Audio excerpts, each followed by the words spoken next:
বিশ্বাস করুন বা না করুন, এই মানুষটির জীবন একটি সিনেমার চিত্রনাট্যকে হার মানায়। তিনি যখন পর্দার রাজা ছিলেন তখন তাকে নিয়ে কথা হতো, যখন তিনি রাজা ছিলেন না তখন তাকে নিয়ে ট্রোল হতো, আর যখন তিনি বাস্তব জীবনের সোলজার হলেন তখন তিনি অনুপ্রেরণা দিতে শুরু করলেন। আমরা এমন এক সময়ের মধ্যে দিয়ে যাচ্ছি যখন একজন মানুষের সংগ্রাম আর অর্জন শুধু রূপালী পর্দায় নয়, বাস্তব জীবনেও প্রতিনিধিত্ব হচ্ছে। তিনি আর কেউ নন, তিনি আমাদের প্রিয় মেগা স্টার শাকিব খান। তিনি আজ শুধু নায়ক নন, বরং তিনি এক সোলজার, একজন যোদ্ধা। এক সময় এই মানুষটির পরিচিত ছিলেন পর্দার রাজা হিসেবে, যেখানে তার উপস্থিতি সেখানে আলোর ঝলক, কিন্তু সম্প্রতি বনানীর এক অনুষ্ঠানে সব চোখ আটকে গেল তার দিকে। তার পরিধানে ছিল একজন সৈনিকের পোশাক, চোখে এক ইস্পাত কঠিন দৃঢ়তা এবং মুখে সুগভীর আত্মবিশ্বাস। এটি ছিল তার আসন্ন সিনেমা সোলজারের প্রথম ঝলক। শাকিব ফায়াত পরিচালিত এই সিনেমাটির নায়িকা তানজিন তিশা। সিনেমাটি এক যুদ্ধের কাহিনী, তবে এই যুদ্ধ শুধু বন্দুকের নয়, এটি নিজের ভিতরের সংগ্রামের, জীবনের লড়াইয়ের এক অদম্য ইচ্ছা শক্তির এক প্রতিচ্ছবি।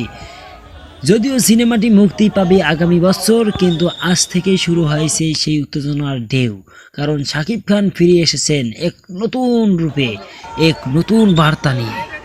বনানীর সেই অনুষ্ঠানে মানুষের ভিড় ছিল অভূতপূর্ব, ভক্তদের কণ্ঠে ছিল অপার মুগ্ধতা, ভাই মনে হচ্ছে সত্যিকারের সৈনিক এসেছে।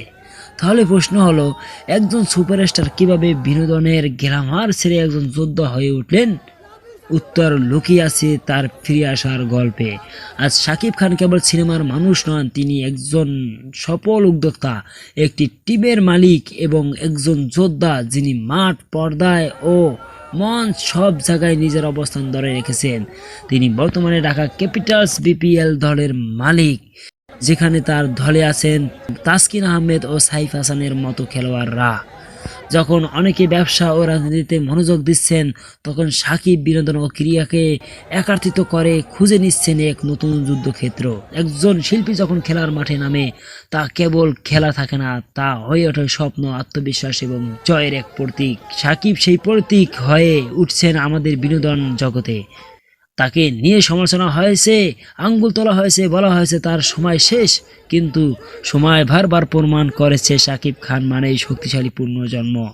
তিনি সব সময় ফিরে আসেন, আরও শক্তিশালী হয়, আরও আত্মবিশ্বাস হয়।